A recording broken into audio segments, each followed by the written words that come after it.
ቆይ ግን ሌላ ልጅ የሌለሽ ይመስል ትኑር ትሙት ለማታውቂያት ከ16 ዓመት በፊት ለተለየችሽ ልጅሽ እንደዚህ መንገብገብ ልክ ነው?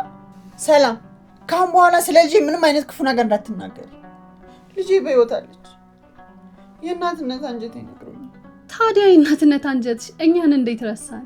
እሱ ደግሞ ምን ማለት ነው? እስኪ እኔን ዞር ብለሽ አይተሽኝ የምታውቂው መቼ ነው? የት ገባሽ የት ወጣሽ ብለሽኝ የምታውቂው መቼ ነው? ቆይ እኔ ምንም የማላቅ ነው እንደሚመስልሽ? ቆይ ምን እያልሽ ነው ሰላም? እንደ እናትነቴ ምን አጉድዬብሽ ነው የምትወቅሽኝ?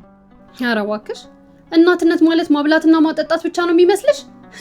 ከኔና ከዚህ ወረቀት ምረጭ ብትባይ ሰላም ድፍት ትበል እንደምትይ ምንም አልጠራጠርም። ሰላም አትጩይብኝ።